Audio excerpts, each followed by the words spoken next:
rasanya omong kosong kalau Jokowi punya pengaruh besar setelah tidak lagi menjadi presiden ya. Kecuali kalau dia menjadi alat dari kekuasaan asing dengan kekuatan yang besar yang membuat Prabowo tidak mampu bernegosiasi. Let's say misalnya China. Tapi kalau dia berdiri independen ya, hanya sekedar sebagai mantan presiden, maka kita kalkulasikan apa kehebatan Jokowi untuk terus mempengaruhi. Orang sekarang ikut sama dia, turut sama dia karena dia Presiden Republik Indonesia. Besok ada anaknya anaknya sebagai wakil presiden. Tapi sekali lagi, selama Prabowo menjadi presiden, rasanya tidak mungkin Gibran akan lebih besar pengaruhnya.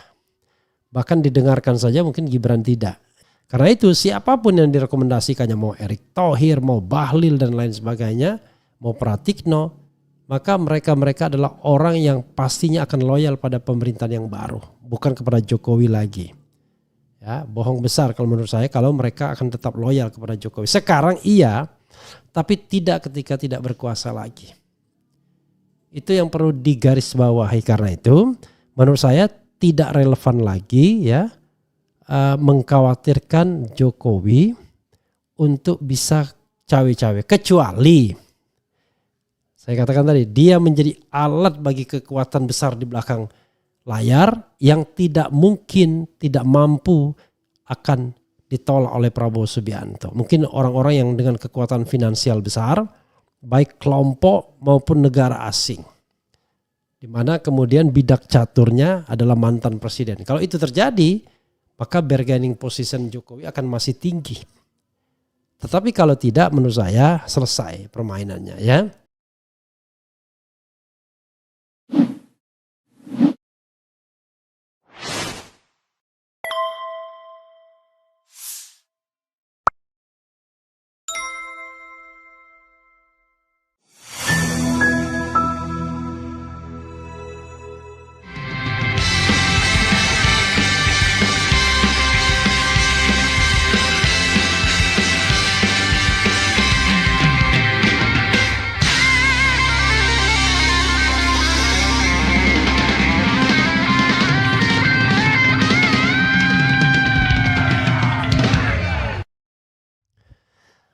Assalamualaikum warahmatullahi wabarakatuh.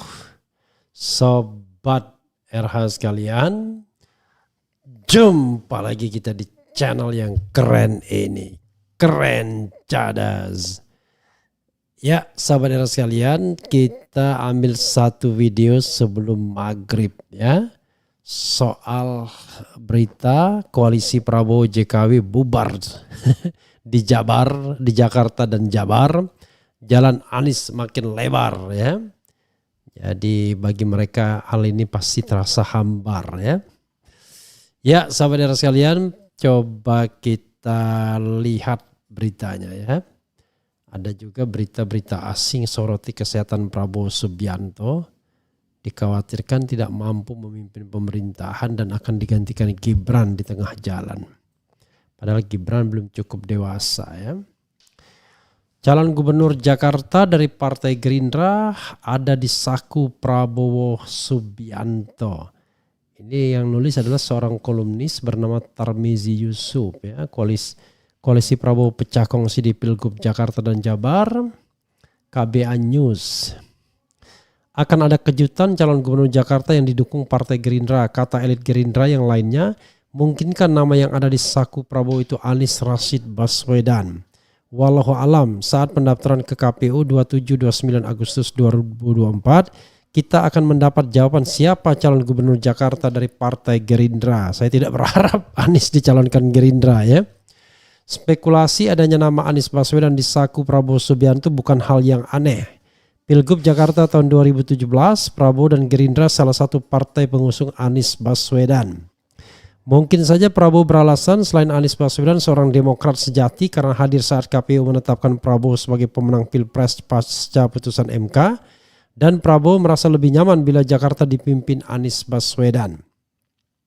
Menurut penulis, Prabowo memerlukan keseimbangan politik agar lebih leluasa mengelola negara dari campur tangan rezim pendahulunya karena dianggap telah berinvestasi bagi kemenangan Prabowo. Bila Gubernur Jakarta yang terpilih di endorse Jokowi tentu saja akan punya potensi bagi keberlangsungan rezim Prabowo. Setidaknya pengaruh Jokowi akan tetap kuat bila Gubernur Jakarta di endorse Jokowi karena Jakarta sebagai barometernya Indonesia. Sementara Anies Baswedan dianggap sebagai antitesanya Jokowi. Bullshit kalau menurut saya ya. Kalau Jokowi masih kuat ketika dia tidak berkuasa lagi. Tampaknya ada kecenderungan Partai Golkar juga akan putar haluan. Kemungkinan Partai Golkar mengikuti jejak Gerindra di Pilgub Jakarta.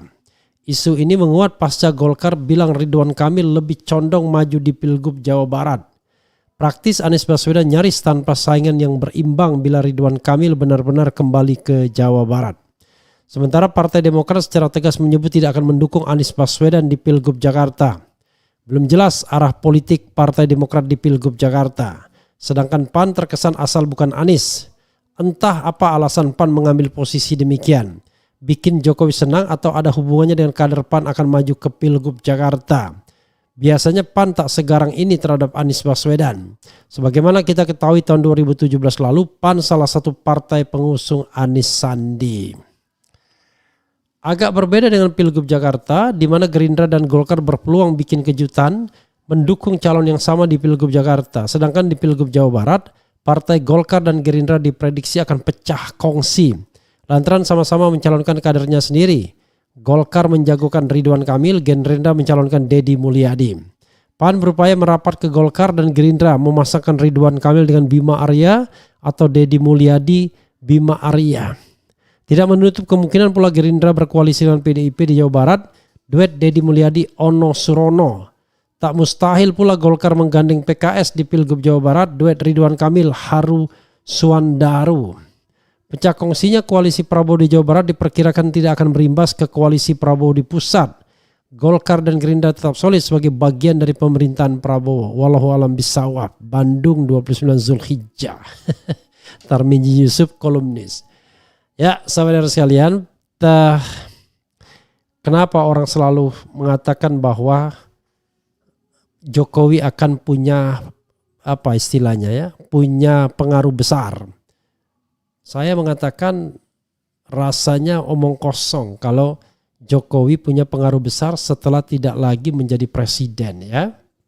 Kecuali kalau dia menjadi alat dari kekuasaan asing dengan kekuatan yang besar yang membuat Prabowo tidak mampu bernegosiasi. Let's say misalnya China. Tapi kalau dia berdiri independen ya, hanya sekedar sebagai mantan presiden, maka kita kalkulasikan apa kehebatan Jokowi untuk terus mempengaruhi. Orang sekarang ikut sama dia, turut sama dia karena dia presiden Republik Indonesia. Besok ada anaknya anaknya sebagai wakil presiden. Tapi sekali lagi, selama Prabowo menjadi presiden, rasanya tidak mungkin Gibran akan lebih besar pengaruhnya. Bahkan didengarkan saja mungkin Gibran tidak ya. Karena itu menurut saya bullshit, kecuali something happen to Prabowo dan Gibran menggantikan. Maka disitulah Jokowi bisa cawe-cawe mengendalikan jalannya pemerintahan dan ambil lagi timnya. Jadi Gibran sekedar menjadi presiden boneka di mana real pemerintahan dipegang oleh Jokowi. Dan jangan lupa Jokowi belum terlalu tua. Kelahiran 61, usianya sekarang baru 63 tahun. Beda dengan Prabowo yang sudah sangat senior, sekarang usianya Prabowo hampir 73 tahun. Nanti per 12 Oktober nanti akan 73 tahun. Jadi sobat era sekalian, saya cenderung mengatakan ya bahwa Jokowi tidak akan punya pengaruh lagi sepanjang Prabowo efektif menjalankan pemerintahan. Tapi kalau Prabowo tidak menjalankan pemerintahan secara efektif dan Gibran bisa mengambil bagian atau mengambil porsi yang terbesar, maka disitulah pintu masuk Jokowi. Bagaimana dengan pengikut-pengikut Jokowi yang nggak ada loyalitas ya pada persekutuan sekadar mengincar kekuasaan. Ya, Jokowi bukanlah pemimpin ideologis, tapi pemimpin yang pragmatis saja. Begitu dia berlalu, ya berlalu pula kenangan terhadap dirinya. Ya kalaupun ada barangkali kenangan yang sifatnya materi ya. Orang-orang tertentu yang merasa diuntungkan pada masa pemerintahannya. Nah, Karena itu siapapun yang direkomendasikannya, mau Erick Thohir, mau Bahlil dan lain sebagainya, mau Pratikno, maka mereka adalah orang yang pastinya akan loyal pada pemerintahan yang baru, bukan kepada Jokowi lagi. Ya, bohong besar kalau menurut saya kalau mereka akan tetap loyal kepada Jokowi. Sekarang iya, tapi tidak ketika tidak berkuasa lagi. Itu yang perlu digarisbawahi. Karena itu menurut saya tidak relevan lagi ya mengkhawatirkan Jokowi untuk bisa cawe-cawe, kecuali saya katakan tadi dia menjadi alat bagi kekuatan besar di belakang layar yang tidak mungkin, tidak mampu akan ditolak oleh Prabowo Subianto. Mungkin orang-orang yang dengan kekuatan finansial besar, baik kelompok maupun negara asing, di mana kemudian bidak caturnya adalah mantan presiden. Kalau itu terjadi, maka bargaining position Jokowi akan masih tinggi. Tetapi kalau tidak, menurut saya selesai permainannya ya. Itu analisis yang bisa saya kemukakan.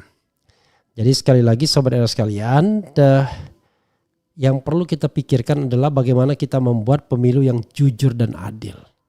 Kalau pemilu jujur dan adil, hanya orang brengsek, hanya orang yang curang, orang yang culas yang takut.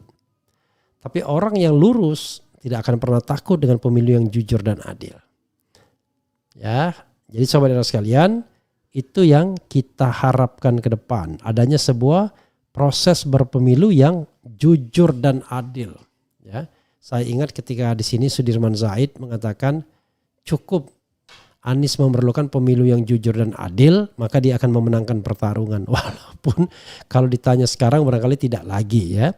Karena mereka bersimpang jalan. Tapi whatever it is, saya ingin mengatakan sepanjang dua-duanya punya komitmen kuat bagi pemberantasan korupsi, komitmen kuat untuk menentang oligarki, komitmen kuat untuk menolak kecurangan, komitmen kuat untuk berbakti kepada negara ini bukan pada kepentingan pribadi, maka mereka punya value ya, menjadi man of value. Tapi kalau tidak, maka mereka akan tercatat akan dengan menjadi pemimpin yang sama saja. Nah mudah-mudahan paling tidak walaupun 2024 kita barangkali sebagian kecewa karena pemimpin yang hadir dipenuhi dengan politik gentong babi, menggandeng penguasa untuk menang. Paling tidak di 2024 Pilkada Jakarta kondisi berbeda.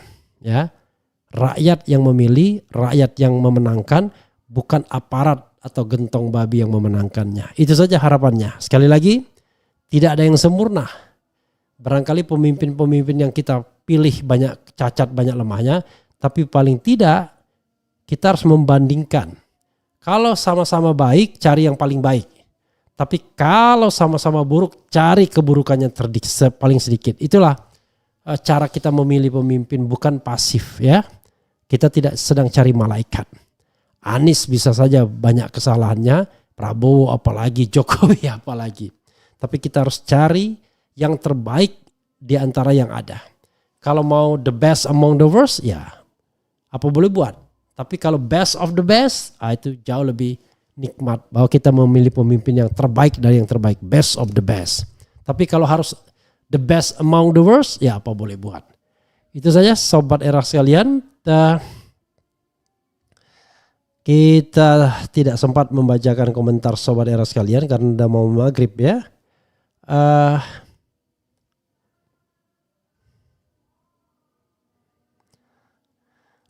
Kemudian